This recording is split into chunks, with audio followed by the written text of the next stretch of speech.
तो आप सभी को नमस्ते प्रणाम। मैं आपका अपना ठाकुर प्रखर सिंह और रात के 10 बज चुके हैं और कहानी का जो सिलसिला है बदस्तूर हुए जारी है। आज की कहानी शुरू करूं उससे पहले कल जो मैंने कहानी सुनाई थी एसडीएम साहिबा वाली, जिनका नाजायज़ संबंध हो गया था। अब इस कहानी पे कई लोगों ने अलग अलग कमेंट्स किए, लेकिन एक कमेंट ऐसा था जिसने इस कदर अट्रैक्ट किया कि मुझे लगा कि इस कमेंट पे कुछ कहना ज़रूर चाहिए।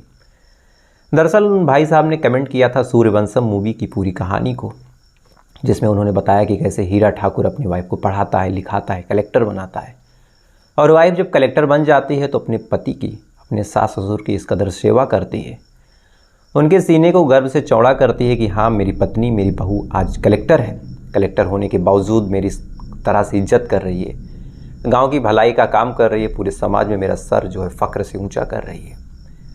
अब इस कमेंट पे कई लोगों ने समर्थन भी किया कि हाँ प्यार बहुत कुछ है, पैसा सब कुछ नहीं है, लेकिन इस पे मेरी राय थोड़ी सी अलग है। एक लाइन बोलता हूँ आप लोगों के आगे और इस लाइन से ज़्यादा कुछ कहूँगा नहीं, आप खुद ही इस लाइन का मतलब निकाल लीजिएगा। लैला नहीं थामती किसी गरीब का हाथ, लैला नहीं थामती किसी गरीब का हाथ, किसी लड़की के सपने में मजदूर नहीं आता। यानी मतलब साफ है, पहली लाइन का मतलब आप समझ गए होंगे। दूसरी लाइन का मतलब है कि अगर आप किसी भी लड़की से उसके होने वाले बॉयफ्रेंड या फिर होने वाले पति के बारे में पूछें, या फिर पुरानी कहानियों को भी आप ध्यान दें, तो लड़की के जो पति रूप में अगर किसी को देखा जाता है तो ये होता है कि मेरे सपनों का राजकुमार आएगा। पुरानी कहानियों में होता था कि घोड़े पे बैठ के आएगा, आजकल की कहानियों में होता है कि एक चमचमाती लग्जरी कार होगी, BMW होगी, ऑडी होगी, मर्सिडीज होगी। कहीं आपने सुना कि किसी लड़की का जो बॉयफ्रेंड होगा वो स्प्लेंडर से आएगा या फिर प्लेटिना से आएगा, आल्टो कार से आएगा। तो ये बात सत्य है कि पैसा मायने रखता है, बहुत जगह रखता है, और ऐसा नहीं है कि पैसा सब कुछ है, लेकिन ऐसा है कि पैसा बहुत कुछ है। तो ये तो रही एक औपचारिक बात। अब सीधा सीधा आज की कहानी का रुख करते हैं। और आज की कहानी की बात करूं तो ये कहानी इतनी अजीब है, इतनी हैरान करने वाली, और इसमें तो कई चीज़ें ऐसी हैं जो मेडिकल साइंस के लिए भी बहुत चौंकाने वाली हैं। तो अब सीधा सीधा इस कहानी का रुख करते हैं। और इस कहानी की शुरुआत होती है उत्तराखंड से। उत्तराखंड की राजधानी देहरादून, और इसी देहरादून में एक रोड है, टर्नर रोड। इसी टर्नर रोड के पास एक शख्स थे जिनका नाम था सोहेल। सोहेल का बड़ा सा मकान था, मकान में किराएदार भी रहते थे, लगभग 4 महीने पहले आए थे। सोहेल अपने काम में बिजी रहते थे, किराएदार से ज़्यादा मतलब नहीं। लेकिन इसी 13 तारीख को, 13 या 14 तारीख को जो किराएदार थे उनकी वाइफ घर पे आती है, यानी इस किराए के मकान पे। अब किराए के मकान पे आती हैं तो देखती हैं कि कमरा बंद है। उसके बाद फिर सोहेल से कांटेक्ट होता है, सोहेल भी मौके पे पहुंचता है। पहुंचने के बाद जैसे ही अब दरवाजे को एक तरह से खोलने की कोशिश होती है तो अंदर से इतनी तेज़ बदबू आ रही थी कि मानो वहाँ खड़ा रहना दूभर। अब एक आदमी जो अंदर रह रहा हो, अंदर से बदबू, दरवाज़ा बंद, तो फिर ये मामला किसी और ही दिशा में इशारा कर रहा था। फ़ौरन पुलिस को फ़ोन जाता है, पुलिस भी भाग के पहुंचती है। पहुंचने के बाद जैसे तरह से दरवाजे को खोला जाता है। दरवाजे खोलने के बाद देखा जाता है कि 2 दरवाजे थे, एक दरवाज़ा बाहर से बंद, एक दरवाज़ा अंदर से बंद। और जैसे ही सारे लोग अंदर जाते हैं तो अंदर से तो इतनी तेज़ बदबू आ रही थी कि एक तरह से पहले तो सारे लोग बाहर निकलते हैं, रुमाल लगाते हैं, मास्क लगाते हैं। लगाने के बाद जो बाकी लोग थे उनको बाहर रोका जाता है, पुलिस वाले अंदर दाखिल होते हैं। अंदर जाने के बाद जैसे ही बेडरूम में जाते हैं तो बेडरूम का जो मंजर था उसे देखने के बाद कायदे से पुलिस वालों के रोंगटे खड़े हो जाते हैं। दरअसल बेडरूम में जो बेड था उस पर 2 लाशें पड़ी हुई थी। लाशें बुरी तरह सड़ रही थी, इस कदर सड़ चुकी थी कि लाशों में कीड़े पड़ चुके थे। बदबू तो इतनी थी कि कुछ कहना ही मुश्किल है। अब जैसे तैसे करके पुलिस वाले उन लाशों को देखते हैं। देखने के बाद अब क्वेश्चन ये था कि ये कौन है, ये मामला क्या है, ये लाश इतने टाइम से सड़ कैसे रही है। अब पुलिस वाले पूरे रूम को चेक कर रहे थे। इसी दौरान उन्हें कुछ रोने की आवाज़ सुनाई देती है। अब रोने की आवाज़ सुनाई देती है तो पुलिस वालों के कान खड़े हो जाते हैं कि भैया एक घर है, घर में 2 लाशें हैं, लाशें सड़ रही हैं, तो लाशों के पास से रो क्या रहा। फ़ौरन ही जाते हैं, आवाज़ के हिसाब से उस जगह पे पहुंचते हैं। पहुंचने के बाद उन लाशों को खींच के जब साइड करते हैं, चूँकि लाशें जो थी इतनी पुरानी थी कि बेड से चिपक गई थी, तो देखते हैं कि उन लाशों के बीच से एक बच्चा पड़ा हुआ है। बच्चा होश में है, होश में रो रहा है, उसके शरीर पे भी कीड़े पड़ गए हैं। अब ये चीज़ देखने के बाद पुलिस वाले तो आप मान के चलिए कि उनके पैरों तले ज़मीन खिसक गई कि पहले तो 2 लाशें मिलती हैं, मिलने के बाद अपनी लाशों के बीच से एक छोटा सा बच्चा निकलता है। लाशें पूरी तरह सड़ चुकी थी, फूल चुकी थी, कीड़े पड़ चुके थे और इधर बच्चे के भी ऊपर कीड़े पड़े, लेकिन बच्चा पूरी तरह स्वस्थ है और साथ ही रो रहा और होश में है। तो फिर ये मामला क्या है? फौरन ही उस बॉडी को कब्जे में लिया जाता है। लेने के बाद अंदर जो दोनों लाशें थी उनको पोस्टमार्टम के लिए भेजा जाता है। इस बच्चे को फौरन हॉस्पिटल भेजा जाता है, बच्चे का इलाज होता है। अब बच्चे के इलाज के बाद डॉक्टर साहब बता देते हैं कि जो बच्चा है पूरी तरह स्वस्थ है, थोड़े टाइम में ठीक हो जाएगा। उसके बाद पुलिस वाले इस मामले पे ध्यान देते हैं कि ये दोनों लाशें किसकी थी। इसके बाद उस महिला को बुलाया जाता है, जो महिला आई थी उससे पूछा जाता है, तो महिला बताती है कि मेरा नाम नगमा है और ये जो लेटे हैं यानी जिनकी ये लाश है ये मेरे पति हैं। तो फिर पुलिस वाले पूछते हैं कि अच्छा ये दूसरी महिला कौन है? तो इस पे वो महिला बताती है जो नगमा थी कि ये मेरे पति की दूसरी बीवी है और इसका नाम अनम है और ये जो बच्चा था ये मेरे पति काशिफ और मेरी पति की दूसरी पत्नी अनम का था। अब पुलिस वाले जैसे ये बात सुनते हैं तो उनको लगता है कि ये क्या मामला है। एक आदमी है, उसकी 2 बीवियाँ हैं, एक बीवी के साथ वो घर के अंदर मरा पड़ा था, दूसरी बीवी आती है, आने के बाद इत्तला कर रही है, बच्चा पूरी तरह स्वस्थ है, लाशें पूरी तरह सड़ चुकी। ये चीज़ें तो ऐसी लग रही हैं कि जैसे इस दुनिया में पहले कभी हुई ही नहीं। बहरहाल पुलिस वाले जांच पड़ताल करते हैं। जो नगमा थी उससे पूछते हैं कि क्या हुआ होगा, कुछ बताइए, आपको क्या लगता है? क्योंकि लाश इस तरह से सड़ चुकी थी कि ये मर्डर है, सुसाइड है, क्या है, कुछ कहा नहीं जा सकता था। पोस्टमार्टम भी होता है, पोस्टमार्टम रिपोर्ट में भी कुछ क्लियर नहीं होता, ना ही कहीं कोई इंजरी मार्क था। और हैरान करने वाली बात थी कि पोस्टमार्टम रिपोर्ट में भी कोई इंजरी मार्क नहीं निकला। इसके बाद जब पुलिस वाले इस नगमा से पूछते हैं कि आखिर ये मामला क्या था, तो नगमा बताती है कि जो मेरे पति थे उनके ऊपर काफ़ी सारा कर्ज था। उन्होंने किसी से 5 लाख रुपए लिए थे, किसी से 2.5 लाख रुपए लिए थे। मूल रूप से हम लोग रहने वाले हैं सहारनपुर के, सहारनपुर से आके यहाँ पे रहते हैं देहरादून में। मैं तो नहीं रहती हूँ, लेकिन मेरे पति और उनकी दूसरी बीवी रहती है। ऐसा लग रहा है कि पैसों का कर्ज रहा होगा, इस वजह से इन्होंने सुसाइड कर लिया। बाकी ज़्यादा कुछ कहा नहीं जा सकता।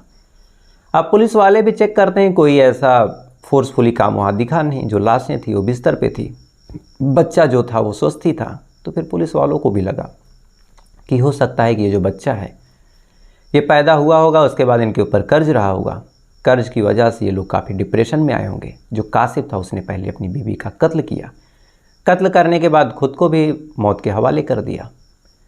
पुलिस वाले अब यही थ्योरी मान के चल रहे थे, जो कि वहाँ पे कोई फोर्सफुली एंट्री दिख नहीं रही थी, ना ही कोई कत्ल के निशान थे। परिवार वाले भी किसी पे शक जाहिर नहीं कर रहे थे और कोई किसी ने देखा नहीं, तो फिर मामला साफ ही था। अब पुलिस वाले यही थ्योरी मान के फाइल बंद करने जा रहे थे। 2-3 दिन बीत चुके थे, परिवार वालों की तरफ से भी कोई ऐसा एग्रेशन दिख नहीं रहा था। लेकिन इसी बीच जो मरने वाला कासिफ था उसके जो पिता थे वो आ जाते हैं। हालांकि पहले से भी थे, लेकिन अब तक वो कुछ बोल नहीं रहे थे। लेकिन अचानक से जो उनके पिता थे कासिफ के, वो अचानक से कहने लगते हैं कि ऐसा लगता है कि मेरे बेटे का कत्ल हुआ है, मेरे बेटे को किसी ने मारा है और ये कोई पुरानी रंजिश है गांव की ही। अब पुलिस वाले जब ये बात सुनते हैं तो पुलिस वालों को भी लगा कि अब ये क्या है। अब तक तो बीवी कह रही थी कि पुराना कर्ज था, इस वजह ने सुसाइड कर लिया। पिता कह रहा है कि कत्ल है, कत्ल का कहीं कोई निशान नहीं मिल रहा, तो फिर ये मामला है क्या। अब चूंकि पिता की कंप्लेन हो गई एक हत्या की आशंका के ऊपर, तो फिर पुलिस वाले अब जांच पड़ताल कायदे से शुरू करते हैं। पुलिस वाले जांच पड़ताल शुरू करते हैं। शुरू करने के साथ साथ अब आसपास के लोगों से पूछताछ करते हैं। आसपास के लोगों से जब पूछताछ करते हैं तो आसपास के लोग वही बताते हैं कि हमने तो कुछ देखा नहीं। मकान मालिक से भी पूछताछ करते हैं तो मकान मालिक भी कहता है कि मैं तो यहाँ ज़्यादा रहता नहीं। और भी इधर उधर के लोगों से जब जांच पड़ताल करते हैं, साथ ही पिता से पूछते हैं, उसकी वाइफ नगमा से पूछते हैं कि क्या किसी से कोई दुश्मनी है, क्या किसी से कोई रंजिश है, तो सारे लोग इनकार कर देते हैं। तब पुलिस वाले सोचते हैं कि अभी ये मामला कैसे सुलझे। पुलिस वाले जांच पड़ताल करते रहते हैं, छानबीन करते रहते हैं। किसी से पूछताछ से लेके कॉल डिटेल तक, फोर्सफुल एंट्री से लेके फॉरेंसिक टीमें तक सारी चीज़ें लगा देते हैं, लेकिन कहीं से भी कोई ऐसा सुराग, कोई ऐसा सबूत नहीं मिला जिससे ये मामला सुलझ जाए। अब पुलिस वाले काफ़ी परेशान थे, काफ़ी हैरान थे। पिता का प्रेशर भी था कि मेरे बेटे का कत्ल हुआ है। पुलिस वाले बेचारे इधर उधर खाक छान रहे थे। इसी बीच पुलिस वालों को एक चीज़ दिखाई देती है और इस चीज़ को देखने के बाद पुलिस वालों को लग जाता है कि अब यही चीज़ है जो इस पूरे मामले का फैसला करेगी। दरअसल पुलिस वाले देखते हैं कि बगल के एक मकान में एक सीसीटीवी कैमरा लगा हुआ है और इस कैमरे का जो फोकस है वो संयोग से इसी घर के दरवाजे पे है।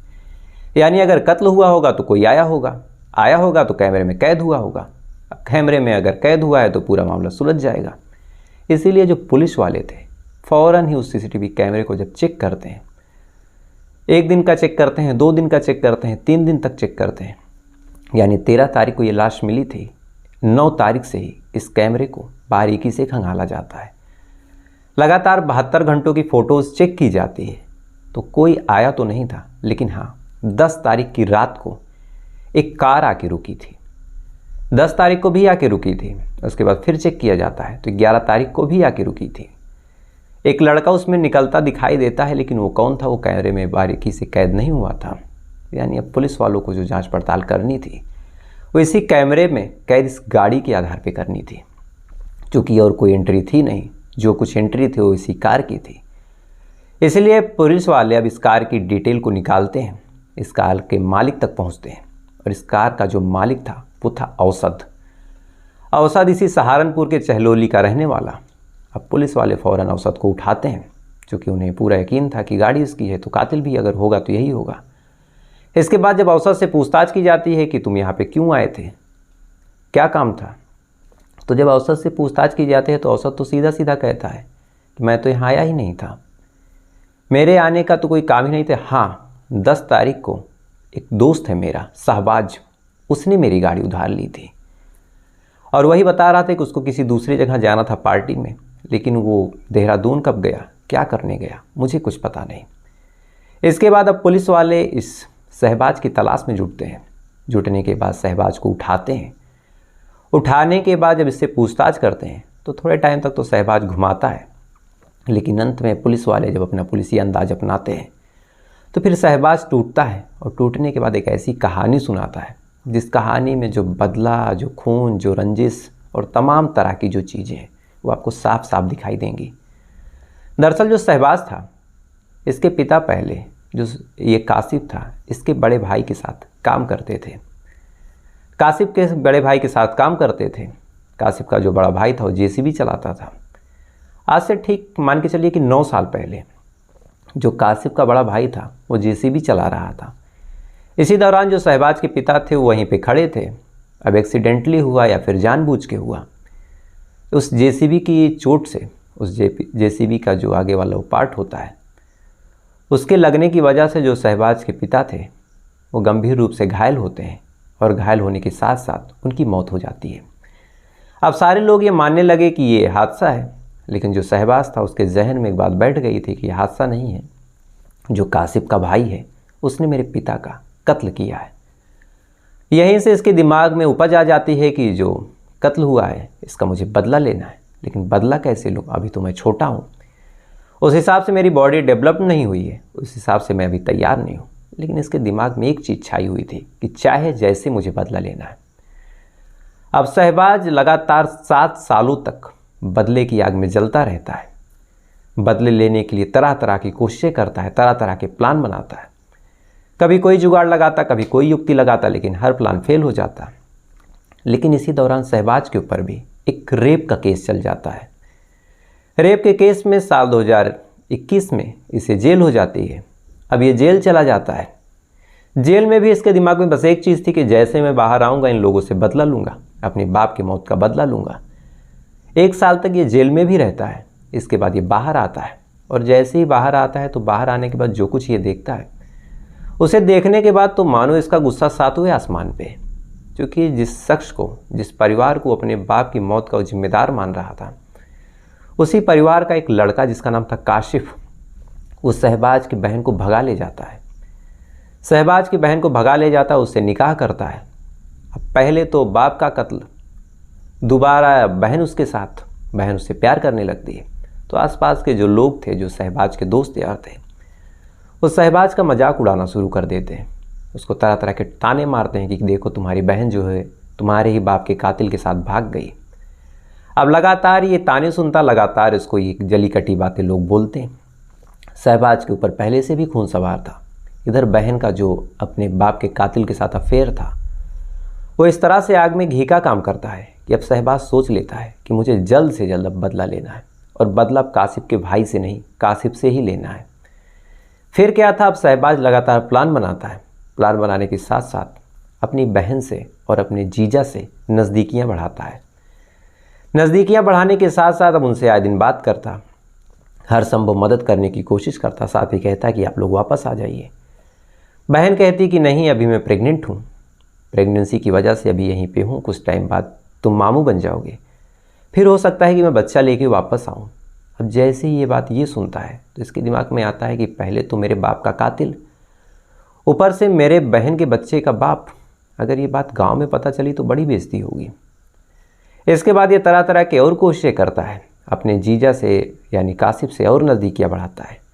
कहते हैं कि बीच में जब कासिफ का जो हाइड्रा था वो पलटा था खेत में, तो उसने मदद के लिए सबसे पहले शहबाज को ही बुलाया।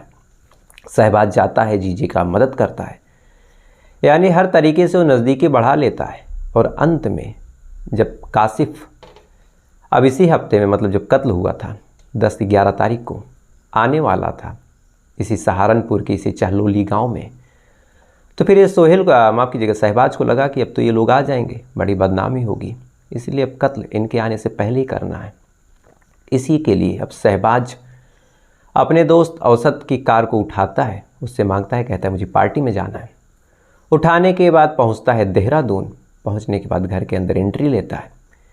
एंट्री लेने के बाद वहाँ पे खाता पीता है। खाने पीने के बाद सब लोग सो जाते हैं, और जैसे ही सब लोग सोते हैं ये चाकू निकालता है। चाकू निकालने के बाद सबसे पहले अपने जीजा यानी कासिफ के गले पे चाकू फिरा देता है। अब छोटा सा कट लगता है, जो नली थी सांस की वो कट जाती है। अब जैसे ही सांस की नली कटती है तो कटने के बाद कुछ आवाज़ भी निकलती है। वैसे तो नली कटने के बाद मुंह से कोई आवाज़ नहीं निकलेगी, लेकिन कुछ खर खर की आवाज़ आती है गला कटने के बाद। तो जैसे ही वो आवाज़ निकलती है तो फ़ौरन जो उसकी बहन अनम थी वो चौंक के उठती है। अब वो चौंक के उठती है तो देखती है कि उसके शौहर यानी उसके पति का कत्ल कर रहा है, वो भी उसका मुँह सगा भाई। अब जैसे ये चीज़ अनम देखती है तो अनम भी चिल्लाने लगती है, उससे लड़ने लगती है। फ़ौरन ही वो चाकू जो था वो अनम के गर्दन पे भी फिरा देता है। अब अनम भी कट के मर जाती है। अब इसी बीच जो 5 दिन का बच्चा था यानी 9 तारीख को जो अनम थी उसकी डिलीवरी हुई थी, तो 5 दिन का जो बच्चा था वो बेचारा रोने लगता है।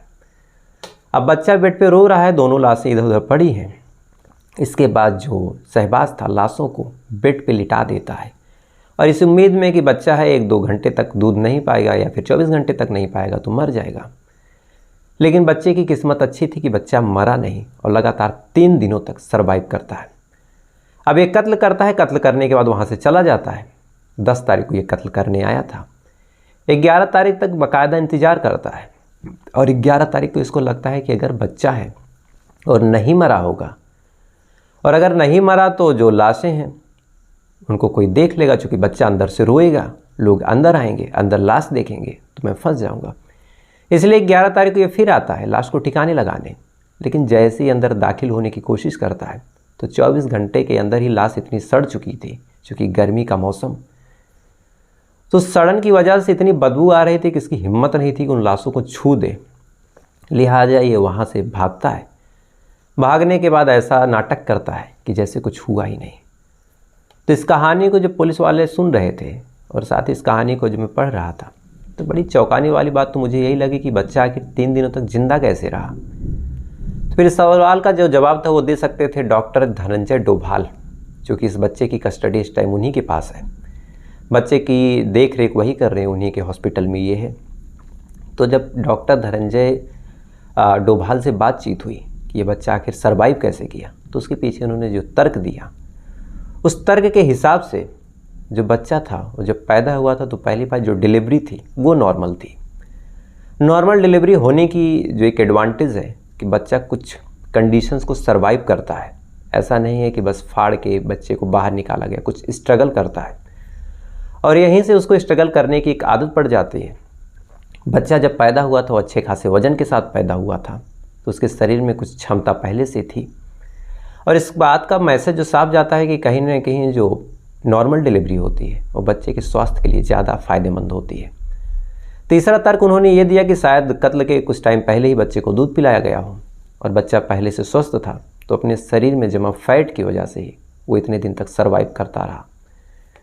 बहरहाल बच्चे को आईसीयू में भर्ती किया गया था, जो कीड़े वगैरह पड़े थे उसको साफ़ किया गया, उसके बाद शायद चाइल्ड वेलफेयर को ये बच्चा सौंप दिया गया है। लेकिन इस कहानी में बड़ी हैरान करने वाली बात यह थी कि जिस शहबाज को लग रहा था कि उसके बाप का जो कातिल है वो कासिफ का बड़ा भाई है, उसी कासिफ के साथ शहबाज की बहन अनम प्यार कर लेती है और प्यार करने की वजह से अपनी जान से भी जाती है। एक शख्स का तो कत्ल वैसे भी होना था, चूँकि शहबाज थान के बैठा था।